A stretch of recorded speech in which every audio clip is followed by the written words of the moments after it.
are you transferring the pain that your parents gave you? Let's talk.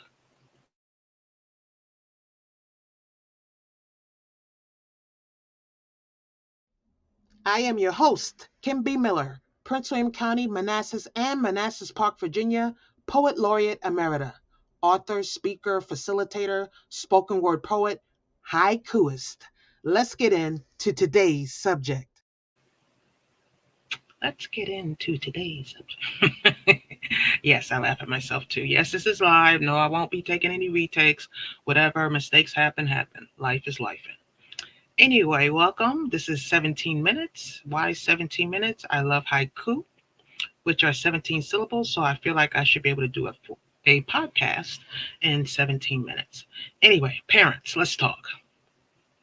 You grew up, your parents did something you didn't like, some stuff you disgusted, were disgusted with, some stuff you despise, some stuff you just didn't like. Whatever the case may be, whatever word you want to choose, because I know some of y'all are very big on synonyms. Well, that's not me because it wasn't this, wasn't this. Okay, whatever synonym or word you choose to use. Why are you doing that to your kids? Why are you transferring the pain that they transfer to you? Isn't it time you broke that line, that legacy of pain, that legacy of yelling, that legacy of belittling, that legacy of not listening to? Whatever the legacy is, isn't it time you broke it? You said it was something you was going to work on. You said way before you had kids, you weren't going to do this to your kids. Yet here you are doing it. Some of you aren't doing it, and you're letting your grandparents or your parents do it to your kids. Same church, different pew. Why are you putting your children or child in a position that they should not be in, which you know you didn't like when it happened to you? And some of it, even if it didn't happen to you, you know you don't want it happening to your kids. Why are you allowing it?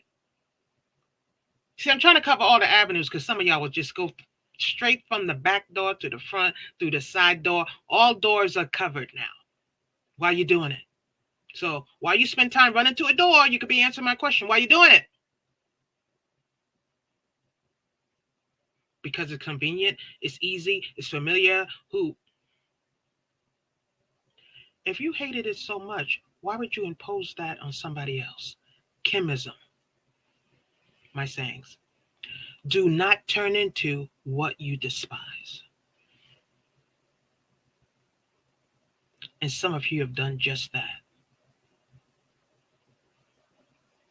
And then you blame your kid because, oh, now I see what my parents meant. I was just being so difficult. We are in a culture of blaming the victim for how they respond to pain. I'll repeat that. We are in a culture of blaming the victim for how they feel and deal with what we have caused. Accountability has never chased us, so we always win. No accountability, no reason to second guess yourself, no reason to look back. Then you actually blame them like this is a consequence of their action when it's a consequence of your anger. It's a consequence of your past. It's a consequence of nothing to do with them, but everything to do with you. When are you going to change how you parent so it can be effective to the person who's there? Not you when you were 5, not you when, oh, it worked with me. I turned out so good. Did you? Because a lot of us saying how great we turned out didn't turn out that great. A lot of us could use counseling. A lot of us have had counseling. Counseling is not a curse word. Are you parenting or are you bullying?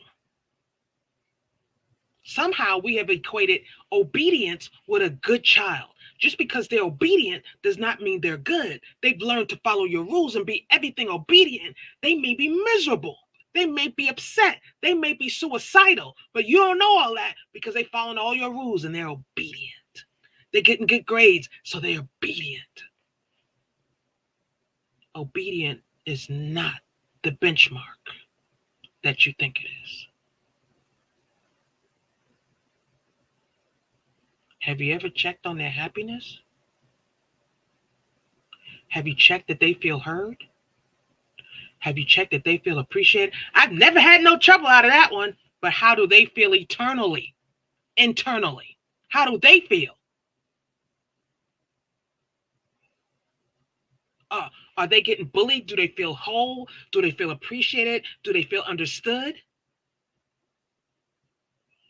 I, I just don't understand how we got so mixed up on what we consider greatness in our children. The one who's disobedient, the one who's arguing with you, the one who always has something to say, may be the very one who has something to say. Maybe they don't hide their pain as good as the quiet one.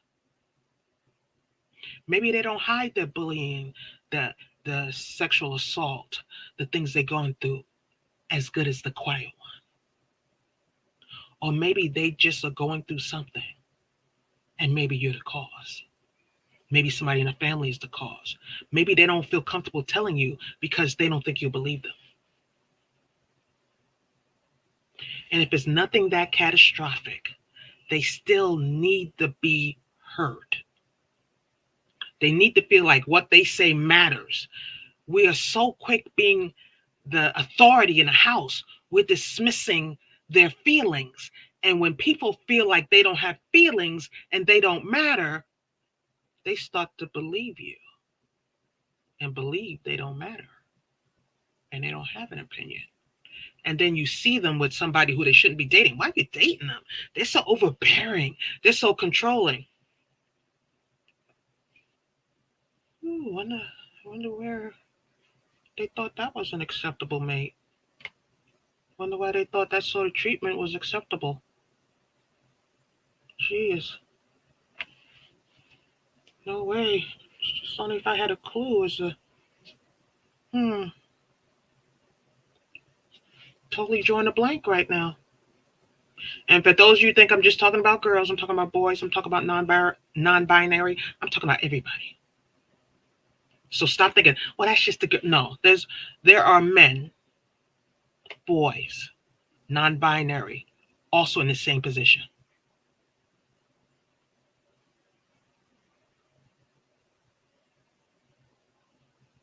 And we put them there. We, the parents, put them there. Now, before you come at me and saying, oh, Kim, sounds like you don't want any structure in the house. You just want everybody to talk to you any kind of way. That's not what I want. So let me get that established, because then y'all will go down that rabbit hole and then stop listening because that's what inevitably that's what you said. That's not what I said. There's 2 zillion miles in between what I said and that point. And what's in between that is respect and listening. You don't have to agree on everything. I understand you have your rules. Should you? Absolutely. But if your child has a problem with the rule, what would be the problem hearing them out? It may be a legit reason. Well, you have this rule in place. You want this done by 5, but with the school bus being late every day, sometimes I'm not even home by 5. Don't talk back to me. But if I can't possibly keep the rule that you're putting in place, shouldn't I explain why the rule isn't feasible? I'm not saying I don't want to do it ever. I'm saying that 5 o'clock deadline is problematic based on this. So giving them permission to be human, giving them latitude to speak their truth and to understand what affects their life. This is how you open up the lines of communication. Parents have turned into the biggest bully on the block that don't want their kids bullied by anybody else. You can't teach them bully tactics at home, and then when the next bully comes up, they go, well, I'm not going to allow this. Well, they're dealing with it at home. A bully is someone who never gives the other person a chance to interpret what's going on. Doesn't give them a chance to give their latitude. Doesn't give them a chance to give their opinion. Doesn't give them a chance to do anything but what I just said.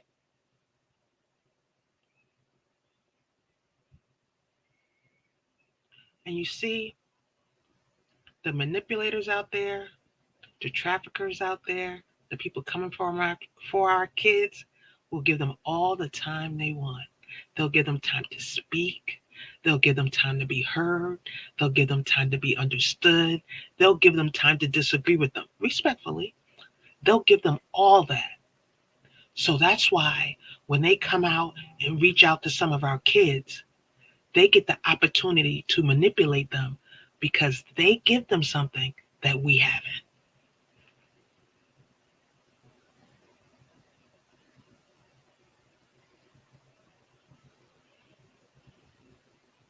I'm letting that sink in. They give them something that the parent has not given them, the freedom to be heard and appreciated even when they disagree. I'm just I'm just explaining. I'm just the explainer. And don't mind my name being misspelled on the screen. It happens.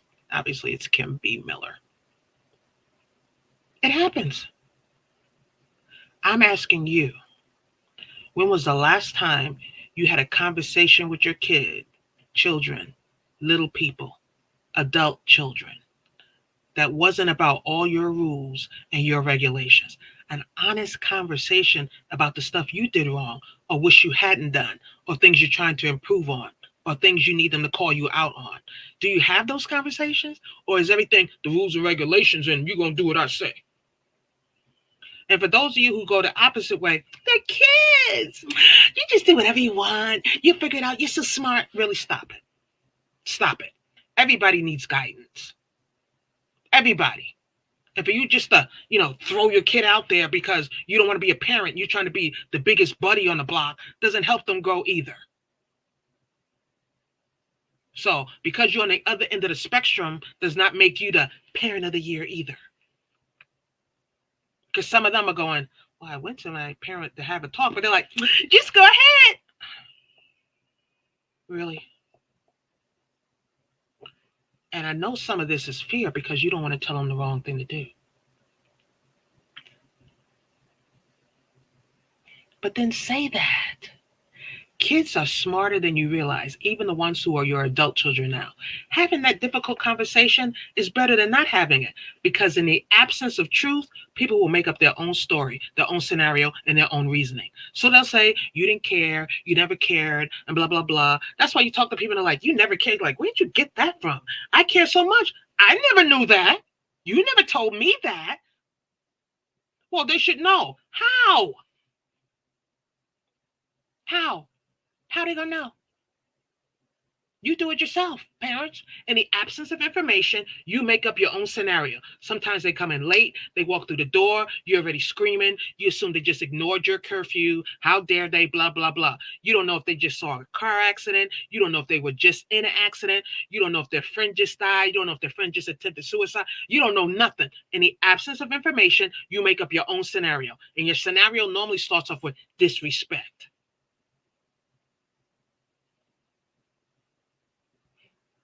And then they come in and they try to tell you what happened. I don't hear it. And I'm not saying you don't have chronic people who do this all the time. I'm not saying that. But I'm saying what I am saying because I want you to hear me. The reason why I have to say what I'm not saying, because I know that some of you, when I watch this, so sometimes they'll reach out to me later and go, so you were saying such and such, because I didn't say I wasn't saying that. So that's why I do that a lot of times, in case you're wondering. I really need us to focus on progressing as parents and not falling back on the old patterns that our parents used that we didn't like, felt disrespected on, felt hurt.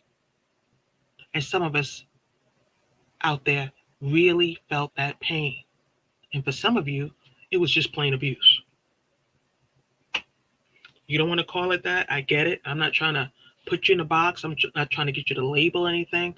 But I'm trying to get you to understand that just because you survived it doesn't mean it's a good thriving tool. Whatever parenting you survived doesn't mean it's a parenting tool. And you just repeating it because, well, it's there, and then asking in general for the pattern to be broken or for life to change, but you're not doing anything for the change. That's not how it works. You have to be the one willing to change, and even to go to your children who are older and say, I made a mistake. I was wrong. I shouldn't have done A, B, C. I should have listened to you more. I should have understood that you were trying to A. whatever it is. You being willing to start off with you looking at you, but you can't apologize for something you don't even acknowledge. Fake apologies are dead. Nobody wants no fake, generic, I'm sorry. What are you sorry for? I'm sorry for whatever you think I did. No, you have to do that self internal work first to see what you did wrong. And then you can work on changing that. And then you can go and ask for the apology. But don't come to nobody with that general, I'm sorry. Nobody wants to hear that. Nobody wants to hear that. And if you come with a sorry, come with a plan for the sorry. A sorry without a plan means nothing. What do you mean a sorry without a plan? What I'm talking about, if you're sorry, what are you going to do differently? Well, I'm going to try. No, try. No, try to miss me. What are you going to do different? What plan are you going to put in place to do things differently? Because if you just got a sorry without a plan, you got nothing. People sick of that. People sick of you. I didn't mean. Yes, you did. You meant it. That's what they're going to say. I'm not saying you meant it. I'm saying that's what they're going to interpret it to be.